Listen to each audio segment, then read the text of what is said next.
Okay. All right, just let me know. You're doing the intro, right? Oh. Oh. Okay.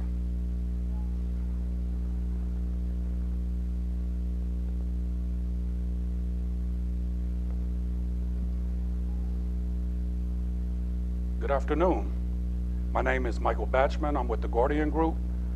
I am presenting a JOC informational seminar for the City of Chicago on behalf of Procurement Services.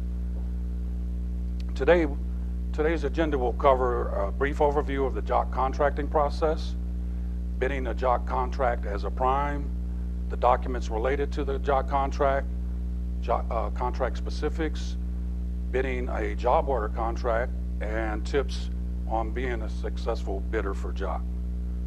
It also covers a little bit about procuring the individual projects during post-award process, accomplishing the work as a prime, and subcontractor opportunities. Lastly, we will have questions and answers. So as far as JOC goes, JOC, if you don't know, is a family of indefinite quantity contracts. The federal government began using JOC in the 1980s as a delivery method for small to medium-sized construction projects. The Gordian Group was established in 1990 for the purpose of implementing JOC for the government as well as non-federal agencies such as the City of Chicago. Today there are hundreds of JOC contracts throughout the country with an annual, currently $1.4 billion have been procured through the JOC process. In 2005, the National Institute of Government Purchasing awarded best practices to the City of Miami Beach for their implementation of JOC. And as recently as 2015, the Cook County received the National Associations of Counties Award, NACO, for their use of job order contracting. This is a slide that depicts the overview of the JOC process. There's 6 easy steps. First, the user agency identifies a project. We conduct a joint scope meeting with the parties, the contractor as well as the client. Once the scope is finalized, request for proposal is sent out to the contractor, at which time they prepare their cost proposal. The proposal is reviewed by the project manager assigned to the job. Once approved, it's submitted for a purchase order processing and approval. That is issued, and then the last step would be the start of construction. As far as the overview of JOC, it is considered an umbrella contract. The front end portion of the contract is competitively bid, with contractors bidding the adjustment factors that are related to the contract. After they submit the bids, the owner awards the umbrella contract, and the Part 2 portion is when the individual job orders are procured for the contractors, also creating subcontractor opportunities. The City of Chicago currently has 7 departments that utilize JOC: Fleet and Facilities Management, the Department of Aviation, Department of Water, the Department of Planning and Development, Fleet and Facilities Management, their Environmental Division, the Office of Emergency Management and Communications, as well as Chicago Department of Transportation. There are other Chicago area JOC programs. However, I should point out that the identification of those programs are just for informational purposes and don't directly tie into this seminar. But for example, Chicago Housing Authority, Chicago Public Schools, the Chicago Transit Authority, Public Building Commission, City Colleges of Chicago, University of Chicago, Cook County, Lake County, Naperville, and the United States Postal Service. Again, I'd like to point out that if you want specific information on the City of Chicago's JOC programs, that you check their website and contact the Department of Procurement Services. Job order contracts are fixed, firm, price, competitively bid, and definite quantity contracts. That's pretty much it in its simplest definition. The fixed firm price portion comes with the combination of the construction task catalog that the contractors bid on as part of the competitive bid. They set an adjustment factor, which at that point fixes the prices to the catalog. It's indefinite quantity because generally at the time of bid solicitation, departments may know what type of projects that they intend to do, but no guarantees are made at that particular time. But there is an unlimited amount of projects that can be procured through job order contracting, which ties into the client's capacity as it relates to funding related to those particular projects. Once the master umbrella contract is awarded, those individual projects are assigned accordingly up to the value of the contract, value listed in the terms of the contract. So job order contracts are performance-based. That's an important point because every aspect of the procurement process is evaluated. Some departments evaluate it a little bit stronger than others, but since it is performance-based, every component of it, the proposal development, the accurate submission of contract documents, the work that's performed, the closeout of that work, all of those are elements as it relates to how the performance is measured. And it definitely includes some of the elements on the current slide: project development phase, the construction phase, which includes timely startup, effective management of the crews that are working on the particular job, as well as the subcontractors, ensuring the project contract is constructed according to the specifications, and overall performance also ties into the quality of the staff and the accuracy of the adjustment factor involved in the program. Some of the other measurable performance standards include a quality price proposal that is accurate and can be approved within the first or second submission, the timely submission of proposals. Usually that time period is identified in the contract documents, timely construction, rapid mobilization, the beginning of work and successful completion of it on time with minimal punch list items, the overall quality of construction, achievement of any compliance goals, MWB, and as well as the self-performance goals that are tied to the terms of the contract. The prime contractors can benefit through JOC because it provides a profitable opportunity. The profit is based on a function of volume. Volume is driven by performance, which I discussed earlier. JOC also provides a steady flow of work because in more instances than not, the departments or clients have a group of projects that they have identified that they want to have performed under the terms of the contract. Typically, contractors don't have to chase their next project because it's already in queue and it's just a matter of them successfully completing their currently assigned project, or there are instances where projects run consecutively, and it also builds a long-term relationship with the city and the fact that it creates a non-adversarial relationship. The contractors work in concert with the client to develop the scope of work and make sure the work is performed pursuant to the scope, the detailed scope and terms and conditions of the contract. And it's a professionally rewarding experience because most departments have a different degree and various scopes of type of work that they perform, and the contractors are encouraged to provide some input during the scope development phase so they clearly understand the work that's going to be performed and the owner's requirements. There are also subcontractor benefits tied to the program, and the fact that up front there are no projects identified, so typically general contractors will not staff up until the work is put in queue and the opportunities present themselves. So in that regard, they're more reliant on subcontractors. It increases subcontractor opportunities because again, there may be projects running simultaneously. The simplified procurement process adds to a greater volume of work completed in a shorter period of time. And as I indicated, there are multiple projects that could be ongoing on various sites simultaneously. To find out about current advertisements, you should sign up to DPS Alerts.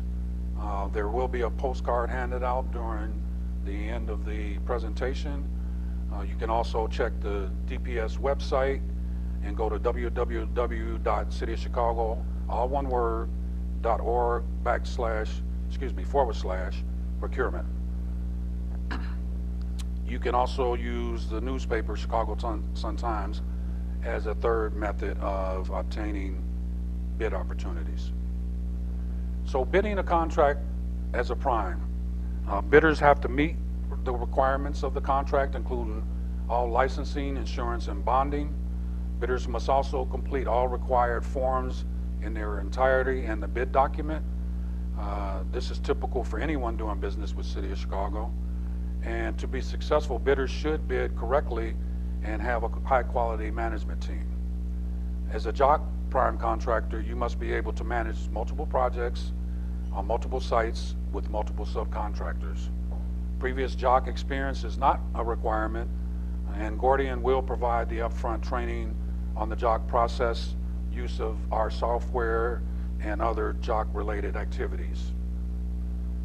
This just illustrates a bid form. It may be a little hard to see, but it's a checklist, and it is part of the contract documents, and you just make sure that as a bidder, you go through and address every particular form or section related to the bid requirement. Again, I would like to point out that the contractors are required for all license, insurance, and bonding related to the type of contract they're bidding on. So also as a prime bidder, there are several key documents that should be noted. In a normal environment for city contracts or city JOC contracts, it's generally made up of 5 books. The first book would be Book 1, Instructions to the Bidder and Execution Documents. That presents all the information you need related to the bid and what should be filled out, as well as any certifications that need to be addressed. Book 2 is a General Conditions and JOC Special Conditions. This pretty much encompasses all the information related to your requirements as a JOC contractor, and specific requirements related to the JOC processes and the client's requirements. Book 3 is the Construction Task Catalog, which is a detailed pricing unit price book that has all the specific task items that the client has requested to be included as part of their JOC program. Book 4 generally includes the technical specifications, which tie directly to the individual JOC CTC task items. And Book 5 is used when the client, such as a Chicago Department of Transportation, when they possess their own specifications that they want to tie into certain aspects of the work being performed. This particular slide illustrates a screenshot of the Construction Task Catalog. If you go from right to left, from left to right, I guess that would be your right to my left, but anyway, the CSI master format is used, so all of the tasks are directly related into the CSI format for construction divisions. Then you have a full description of the task. As you move to the right, you see the costs related to the individual task, and in some instances there are modifiers that may increase the cost of the task item, and or a modifier decrease, which would be a quantity discount type of a modifier. And lastly, if demolition is tied to that particular task item, there is a cost related to that. The technical specifications tie into that as well. It's formatted in the CSI master format, and is easy to follow because they directly tie to the specific task items that are being used in the construction task catalog. So as far as the construction task catalog pricing, when you bid a contract, it is a contract that runs the duration, and the bid factor, which is the adjustment factor, that is not changed over the life of the contract. What happens is a national evaluation of construction costs are performed annually, and on the anniversary of the contract, an adjustment is made accordingly as it relates to the engineer's news record data that captures construction costs throughout the country. It is modified for the local area and adjusted accordingly, and those increases, if any, will occur on the anniversary. This slide just represents cost increase and decrease over the last period, ranging from beginning at 1999 through 2009. So, as I indicated earlier, when a Chicago client requires a contract or requests a contract, there is no projects identified at the beginning, no specific project and or location. Neither is there a identification to commit to any specific quantities or of task within the CTC. The scope of work, in essence, is tied directly to the price proposal that you perform when it has to produce a cost proposal. So this contract is limited to renovations of facilities under jurisdiction of the City of Chicago, and it may include certain types of work.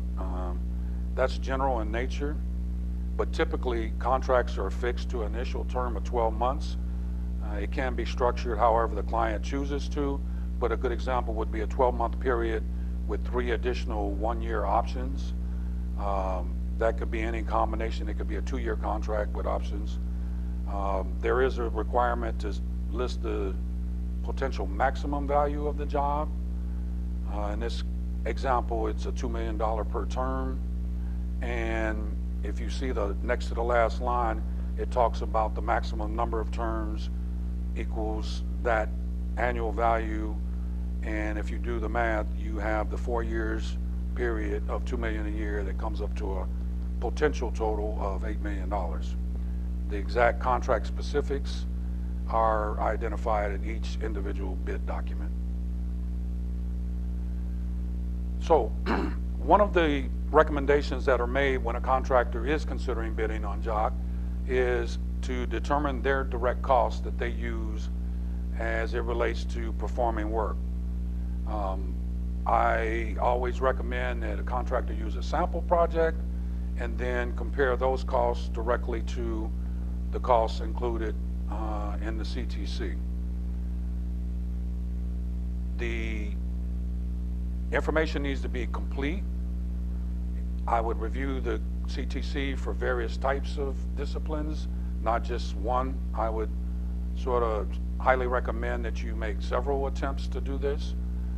You also need to include any overhead and profit into your cost estimate that you're building, and determine your overhead expectations, your costs for insurance and bonding, your staffing, any overhead staffing costs that's related to it, and if you have to employ additional people that you're going to bring on to maintain the contract that you're bidding on. There's 2 factors generally. There's normal working hours and other than normal working hours. So when you're calculating your bid, you need to consider it in both. Usually the contract documents will spell out the time range for normal working hours as well as other normal working hours. And then you also need to address EEO commitments and determine what component of that impacts your award criteria, which is included in the contract documents as well. So in order to bid correctly, you have to sort of anticipate this type of work. You can do some research and get that information. It really depends on the client. The Department of Fleet and Facilities Management, they typically do a lot of renovation of their facilities. Water Department, for instance, would do specialized water treatment type work and related water purification, as well as distribution systems. And CDOT obviously would be doing a lot of roadway and bridge type work. So generally the pre-bid meeting is fairly detailed and will sort of shed some light on the type of work that the intended bidder, request for bidder attempts to convey as it relates to the work they're performing. It is really important that all bidders consider and analyze your costs versus the costs in the CTC. That's really the simplest way to identify your adjustment factor. And as I indicated before, you can't do that without doing sample projects, so you would need to do several of those. That helps in determining your costs versus the CTC costs. And lastly, as I mentioned previously, you have to take your staffing considerations into and factor it into your estimate. So this slide represents an example of a project that you're familiar with. So for instance, you performed some work and you were paid $82,323. You were happy with that amount, so it fit where you made some money. So the example here would say, okay, in order to do a comparison, you would build that same work scope through the CTC based on a factor of 1. That will let you know what the costs are without any adjustments. So in this example, your costs through the CTC came up to $75,746. You referred to the first cost, which was the $82,322. It covers all of your direct overhead, or direct costs, overhead, and profit.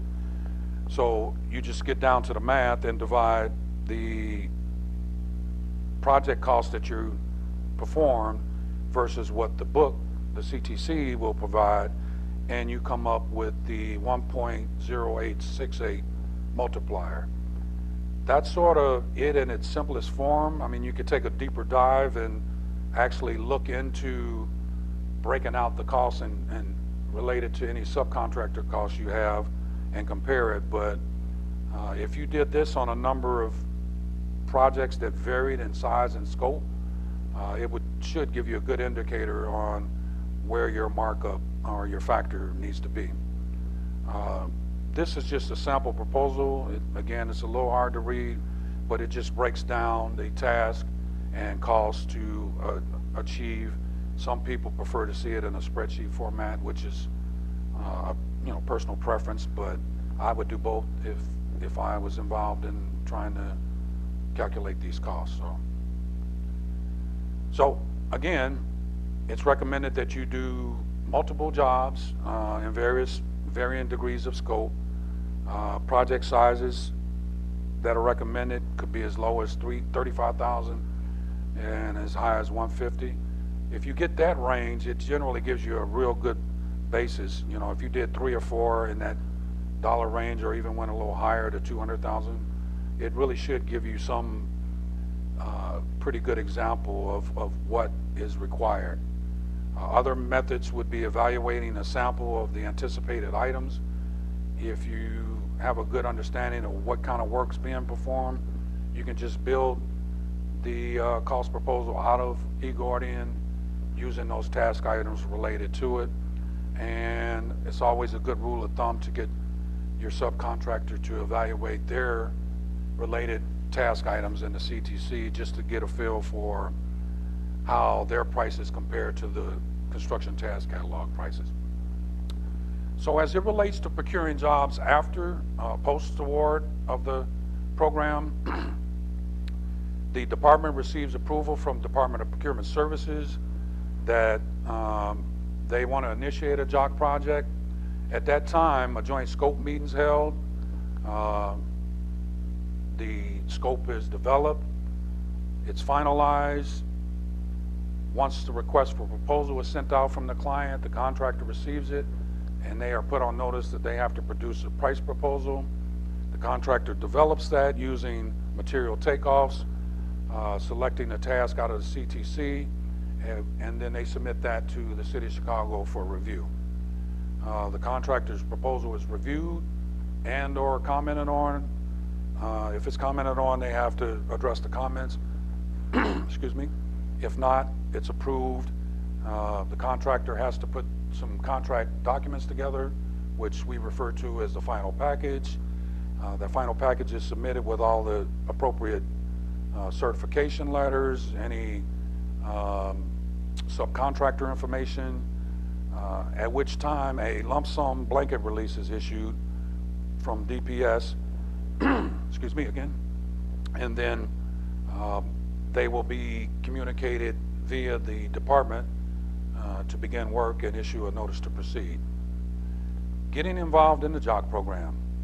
Well, it's highly recommended that you do your homework and analyze different JOC programs in the city. I named off a list of them early on. Virtually every major city agency participates in JOC, so I would do some research there. I would identify the types of projects they do, and then you can have a better idea on the sample projects that you want to focus on. For prime contractors, they need to analyze the prices in the CTC, which will assist them in developing an accurate adjustment factor. And then always involve the subcontractors. They can provide some additional information as it relates to their pricing and in comparison to the construction task catalog pricing. Contract primes will establish relationships. The variety of methods of subcontractors to provide a quote would be lump sum, which is typical. If that particular contractor is familiar with the JOC processes, they can actually provide information that's detailed enough within the construction task catalog, but at the very least, they should provide a lump sum quote that reflects their material breakdown. It provides an easier process for the general contractor, and if they are really savvy, they can provide the lump sum quote, material takeoff, breakdown, as well as the CSI numbers. That's a little easier to do if it's a particular discipline like a plumber, because they would just quote from the division that they work out of. Subcontractors are not bound by the prices of the CTC.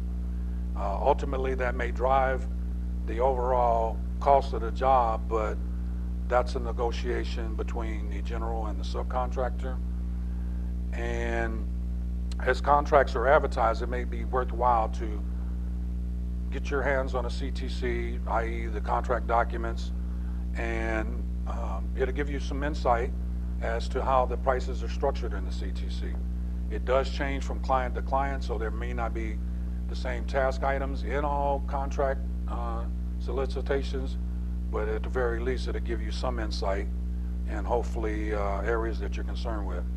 Again, I should point out JOC is a performance-based contracting system that requires a high level of contract construction and high level of quality. JOC is an established procurement system that is used by several types of public agencies nationwide. It has benefits to all parties for the most part, the owner, prime contractors, as well as subs. As I indicated, it is a performance-based system that generally determines the amount of work that's going to be issued, because if a contractor's performance is not up to par, they will not receive a large quantity of job assignments. For the prime contractors who may want to submit a bid, I would say make sure they do their legwork, as I indicated earlier. The research required to provide accurate adjustment factors, For subcontractors, just research the different methods and ways to submit quotes to the general contractors. So there's several key contacts on here, starting with Byron Whitaker. He is the Assistant Deputy Procurement Officer. He can be reached at the following information, which will be available if requested, and then the other portion of the slide includes my contact information. So if you have any further questions about the JOC process as it relates to the City of Chicago, I'll be more than glad to answer those questions via email and or phone. Thank you for your time, and I will take questions at this time.